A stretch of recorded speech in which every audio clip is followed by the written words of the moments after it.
Hey everyone, and welcome to this deep dive. Today we're going to be focusing on the power of focus. We're basically extracting the absolute key insights about focus from all kinds of different thinkers and sources. Kind of like we're building a customized focus formula just for you. And you won't believe this.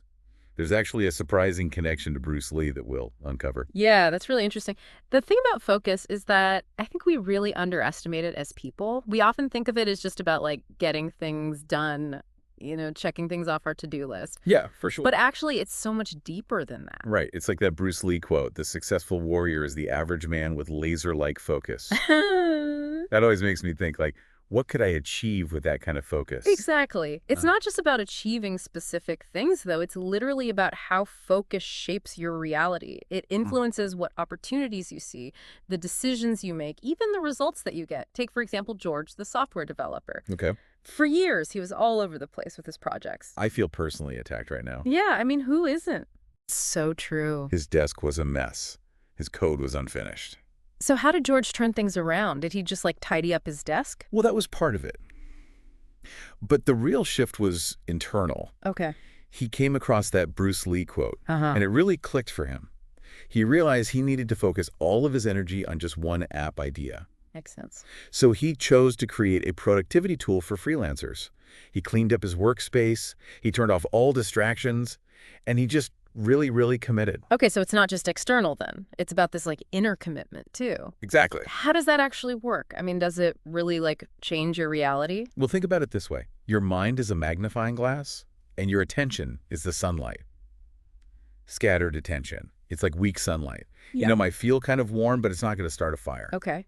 But focused attention, that's where you get that intense heat. That's where you get the power to actually create something. I love that analogy. And I bet everyone listening knows that feeling too. When you're totally absorbed in something you love, time flies by. You're just in the zone. You know what I mean? Exactly. It's that flow state Yeah, that's powered by focus. totally. But here's where it gets really interesting. This magnifying glass, it actually works both ways. Okay. So if you focus on negativity, Uh-oh. guess what? You're going to amplify those problems too. Oh, no. Fear, self-doubt, they all get bigger under that focused beam. So it's not just about concentration then. It's about choosing what to concentrate on. Exactly. Wow, that's powerful. And one of the most important skills for choosing what to focus on is the ability to say no. And this is where Steve Jobs comes in. Oh, yeah, I love Steve Jobs. He said, focusing is about saying no. Mm. It sounds so simple, Yeah. but it's actually really profound. I think a lot of us struggle with that, though, right? Yeah. We want to do it all. We want to say yes to everything. Yeah, we have FOMO. We fall for this myth that we're limitless, that we have endless time and energy. But the truth is, every yes is a no to something else. That's true. You might be saying yes to a project at work, but you're saying no to sleep or family time or even that personal goal that really matters to you. So saying no is about making conscious choices then. It's not about becoming a hermit or anything. Exactly. It's about setting boundaries, turning off notifications during work, having dedicated time for focused tasks, and being really clear with others about your limits. Okay, boundaries are key. But what about when fear gets in the way? I mean, we've all been there, frozen by fear, unable to move forward. Absolutely. But what if we could actually shift our perspective on fear? Yeah. What if instead of seeing it as this thing that paralyzes us, we saw it as something that could actually fuel us? Okay, I like where you're going with this. Think about like a cliff diver. Okay. They're afraid, right? But that fear doesn't stop them from jumping. Right. It actually keeps them sharp and alert and focused. That's a great image. Yeah. So how do we actually do that? How do we turn fear into fuel? Yeah, that's the question. One really powerful technique is to shift your focus away from the potential negative outcome and instead focus on the positive result that you want. Okay. So instead of dwelling on like the possibility of rejection, you focus on the joy of connecting with someone. I see. Instead of fearing failure, you concentrate on the excitement of learning through the process. I love that. It's like focusing on the finish line, not the hurdles. Exactly. And speaking of hurdles, let's talk about multitasking. Ooh, multitasking. You remember that saying about chasing two rabbits? If you chase two rabbits, you'll catch neither one. Exactly. It's a classic. Yeah. And it perfectly captures the problem with multitasking. Okay. Our brains, they're just not designed to do it. Mm, What we call multitasking is actually just rapid task switching. right. And it's super inefficient. Yeah. Studies show that it actually lowers your IQ and increases your chances of making errors. Yikes. That's alarming. Yeah. Especially with our phones buzzing all the time. Yeah. It's so easy to fall into that multitasking trap. It is. And it's not just about work either. Think about your relationships. Uh-oh. Are you fully present when you're with your loved ones? Hmm. Or is your phone always stealing your attention? Ouch. That one hit home. Yeah, I'm definitely guilty of that sometimes. we all are. So how do we escape this trap? How do we break free from this multitasking madness? Well, awareness is the first step. Just notice where your attention goes throughout the day. Okay. What grabs your focus, what drains your energy. Once you start to understand your own patterns, then you can actually start making conscious choices to cultivate a deeper sense of focus. So it's about like identifying those attention leaks and then plugging them up. Exactly. But in a world that's just overflowing with information, Uh, how do we actually develop that deep focus? I mean, it can feel so overwhelming. you're absolutely right. It is overwhelming. It's a journey, not a destination. Okay. But one powerful technique is to actually dedicate specific time for focused work. So create a space with minimal distractions. Set clear goals for what you want to achieve during that time. And then when your thoughts inevitably wander, just gently redirect them back to the task at hand. So it's like training a muscle. The more you do it, the stronger it gets. Exactly. It's like that example of buying a new car. You know how once you buy a new car, you certainly see that car everywhere. Oh, yeah. It's not that there are more of them on the road. It's just that your focus has shifted. Precisely. Focus shapes our perception. It's like shining a spotlight on specific information and making it stand out from all the background noise. I love that. So focus isn't just about achieving goals then. It's also about gaining wisdom and understanding the world around us. Exactly. Focus is the gateway to deeper insights. It allows us to filter out all the distractions, connect the dots, and see patterns that others might miss.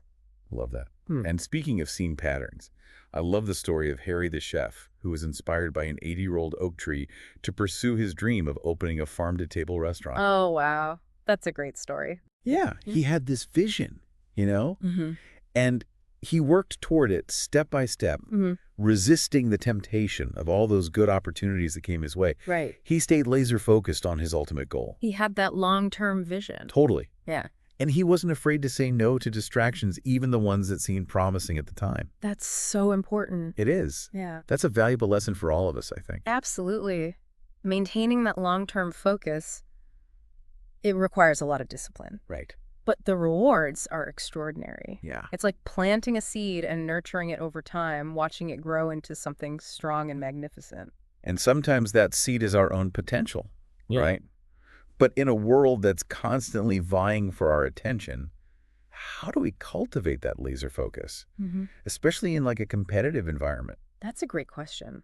Think of an Olympic sprinter. Okay. They're laser focused on the finish line, Right. right? They're blocking out everything else. Yeah. Now, they're not ignoring their surroundings, Right. but they're filtering out what's irrelevant to their goal. So it's about choosing what deserves our attention, then not just trying to block everything out. Exactly. But how does that apply to our everyday lives, like our careers or personal goals? It's about focusing on your own progress, not comparing yourself to others. The only competition that truly matters is the one you have with yourself. That's such a crucial reminder. It's so easy to get caught up in the comparison game and lose sight of our own unique path. It is. And that brings us to what I believe is the ultimate focus hack: Ooh, tell me more. self-discipline. Self-discipline. True focus isn't just about concentrating. It's about actually controlling where your energy goes. So it's more than just willpower then.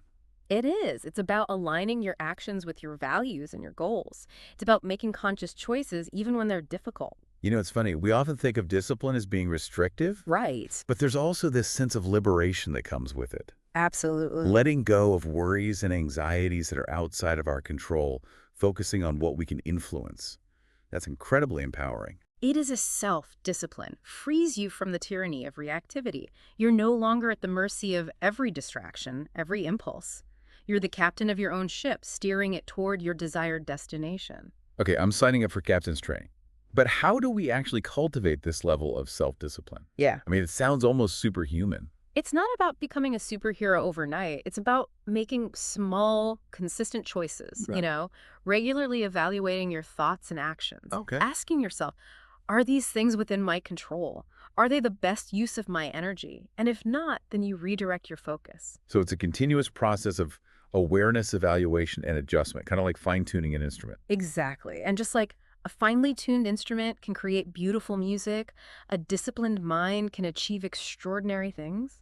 As we've been talking about all these different aspects of focus, I've realized something. It's not just about getting things done. It's about shaping our reality. Yeah, it's really fascinating to think about how focus acts as a filter. It highlights certain information and experiences while kind of dimming others. It's like we're constantly choosing what to magnify in our lives. Exactly. And that choice has a profound impact on our perception, our emotions, and ultimately our outcomes. For sure. Think about it this way. If you're constantly focused on problems, obstacles, negativity, guess what? You're going to see those things everywhere. Yeah. But if you shift your attention to solutions, opportunities, and gratitude, Uh-huh. well, then your reality is going to start to reflect that as well. It's like that saying, energy flows where attention goes. What we focus on expands. Exactly. And this principle applies to everything, from our personal goals to our relationships to our understanding of the world around us. So it's not just about achieving a specific outcome then. It's about cultivating a certain way of being in the world. Absolutely. And that way of being focused, intentional, and present can lead to a richer, more fulfilling life, regardless of your external circumstances. Okay, that's a powerful takeaway. But in a world that's filled with so many distractions, how do we actually cultivate this focused state of being? I mean, it can feel pretty overwhelming at times. You're right. It can feel overwhelming. Yeah. It is. It's a journey, not a destination. Okay. And the first step on that journey is awareness. Just start by noticing where your attention goes throughout the day. Well, What grabs your focus? What drains your energy? Once you have a better understanding of your own patterns, you can start making more conscious choices. so it's about identifying those attention leaks and plugging them up. Exactly. And remember, it's not about eliminating all distractions. That's impossible in today's world. It's about managing them effectively. Right. Maybe that means creating a dedicated workspace for yourself, setting boundaries with technology, or incorporating mindfulness practices into your daily routine. It's like building a mental fortress, Yeah. strong enough to withstand the constant bombardment of distractions. I love that analogy. Yeah. And just like a physical fortress, it requires regular maintenance and reinforcement, but the Mhm. more you practice, the stronger it becomes. As we've been talking, I'm thinking about the story of Welly, the marine biology student. She was brilliant, but she really struggled with focus. She was constantly getting sidetracked by all these things that, while interesting, weren't directly contributing to her research goals. Her story is such a great example of how focus can unlock deep understanding and wisdom. Remember, she was initially drawn to all these different topics within marine biology, Yeah. but it wasn't until she learned to concentrate her efforts on a specific area, the effects of microplastics on coral reefs, that she actually started making some significant progress. It's like she was trying to drink from a fire hose of information. But once she narrowed her focus, she could finally quench her thirst for knowledge. And that thirst led to some groundbreaking discoveries. By deeply immersing herself in her chosen area of study, she was able to identify patterns, connect the dots, and make observations that others had missed. Her focused approach unlocked a level of understanding that just wouldn't have been possible with a scattered mind. It's like that saying, the successful warrior is the average man with laser-like focus. She wasn't necessarily more intelligent or talented than her peers, but her ability to concentrate her efforts gave her a significant edge. Absolutely. And that edge led to real-world impact. Her research helped to advance the understanding of microplastic pollution and its effects on marine ecosystems, which paved the way for potential solutions. It's amazing how focusing on a seemingly narrow topic can lead to such profound insights and ultimately contribute to a larger cause. It really is. It's a testament to the power of focused attention. When we channel our energy into a specific area, we create this ripple effect that extends far beyond ourselves. As we're talking about the impact of focus, I can't help but think about the story of George, the software developer. His success wasn't just about building a great app. It was about the ripple effect that his creation had on others. You're absolutely right. Remember how his app, a productivity tool for freelancers, helped countless individuals streamline their workflow, manage their time more effectively, and ultimately achieve their goals? Yeah, it's like his focus created a chain reaction of positive outcomes. Exactly. And that's Yeah. the beauty of it. Focus doesn't just benefit us individually, it has the power to create positive change in the world around us. I'm starting to see a pattern here. Focus isn't just a personal productivity hack. It's a force for good in the world. It is. It's about aligning our actions with our values, making conscious choices, and dedicating our energy to what truly matters. And when we do that, the results can be extraordinary. It can be. It's about realizing that we have the power to shape our reality, to create a life that is meaningful, fulfilling, and impactful. I love that. Right. But it all starts with that first step, choosing to focus. And that choice is available to us in every single moment. So, as we wrap up this deep dive into the power of focus, let's bring it all together. Wow, we've covered so much ground on focus today. We have. From busting myths to powerful analogies, I feel like we've uncovered some hidden superpower. It really is a superpower that I think we all possess. It's just a matter of tapping into it. So, what stands out to you most from everything we've talked about? I think for me, it's that shift in perspective. Seeing focus not as just this productivity tool, but as something that actually shapes our entire reality. Absolutely. I think that's a really powerful insight. It's like we're constantly choosing what to magnify with our attention, whether it's opportunities, fears, or even just the way we see the world. Yeah, and that choice has a huge impact on our lives. Yeah. From our relationships to our achievements, even to like our level of happiness. It really does. And remember, it's not about becoming some kind of focus guru overnight, right? It's about those small, consistent choices that we make that align with our values and our goals. Yeah, those small choices like saying no to distractions or setting boundaries with technology, those are like the building blocks for a more focused life. They are. Each no is a way of saying yes to what truly matters. And with each conscious choice, we strengthen that focus muscle. It's like we're training our minds to become more intentional, more present, and less reactive to that constant stream of distractions. Exactly. And that's where the true power of focus lies in our ability to choose what we allow into our mental space, what we give our energy to. It reminds me of Welly, the marine biology student. By narrowing her focus to a specific area, she was able to make those incredible discoveries that wouldn't have been possible with a scattered mind. Her story is a great example of how focus can unlock profound insights and understanding. It's about diving deep into a chosen area rather than just skimming the surface of many. And Harry the chef, his long-term vision, coupled with that unwavering focus, allowed him to create something truly meaningful. Right. It's really inspiring to see how dedication and focus can lead to those extraordinary outcomes. It is. Their stories remind us that we all have the potential to achieve amazing things when we channel our energy and attention towards a purpose that really resonates with us. So as we wrap up this deep dive, what's the one thing that you hope our listeners will take away from this conversation? I think it's just this focus is a choice. It's a choice that we make in every moment. We can choose to be consumed by distractions, or we can choose to cultivate focus as a powerful tool for creating the life that we desire. That's so empowering to realize that we have that agency, Mhm. that we're not just these passive bystanders in our own lives. Absolutely. And the most exciting part is that the possibilities are limitless when we tap into the power of focus. It's this ongoing journey of discovery, growth, and really realizing our full potential. So to our listeners, I encourage you to ask yourself, what will you choose to focus on today?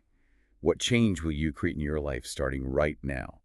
Because focus isn't just about accomplishing tasks, it's about shaping our reality one intentional choice at a time. That's it for this deep dive into the power of focus. Till next time, stay curious, stay focused, and keep exploring that incredible potential within you.